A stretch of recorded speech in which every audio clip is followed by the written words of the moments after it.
জেলায় জেলায় বিভিন্ন হাসপাতাল পরিদর্শনে যাচ্ছেন, কি অবস্থা দেখছেন? ভালো অবস্থা দেখছি না, পরিবর্তন না, এখন বিবর্তন দরকার। দাদা, বিগত দিনে যেভাবে ছিল সেখানে দেখা যাচ্ছে এখনো সেই স্বাস্থ্য পরিকাঠামো বেহাল দশা। সুমনা সরকার শ্রীরামপুরে গিয়েছিলেন, সেখানে গিয়েও দেখলেন যে সেখানে হসপিটাল সুপার নিরুদ্দেশ এবং সেখানে না, সেটা আমি বলতে পারবো না, নিরুদ্দেশ হতে পারে না কেউ। হাসপাতাল সুপারও তো কোনো সব জায়গায় সুপার আছে, কোনো কারণে তো হাসপাতালের সুপার সেই সময় সেইখানে ছিল না। 24 ঘন্টা 7 দিনের তো ডিউটি নয়।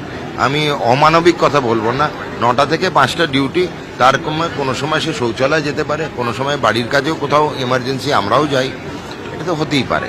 কিন্তু সুপারিনটেন্ডেন্ট নেই এটা নয়, সব জায়গায় আমাদের সুপারিনটেন্ডেন্ট আছে। পরিকাঠামো খারাপ আছে সব জায়গায়, চেঞ্জ করার প্রস্তুতি নেওয়া হয়েছে।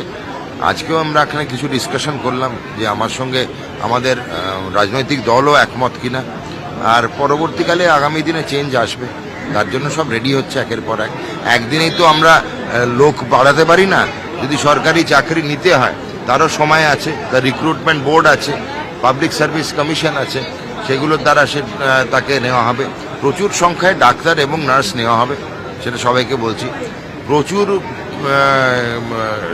সময় বলবো না, ঢেলে সাজানোর যে পরিকাঠামো, ঢেলে সাজানোর প্রক্রিয়া সেটা চালু হয়েছে, সেটাও একটু সময় লাগবে। যেমন বাড়ি বানানো, বিল্ডিং বানানো, ইকুইপমেন্ট দেওয়া, সেগুলো শুরু হয়েছে।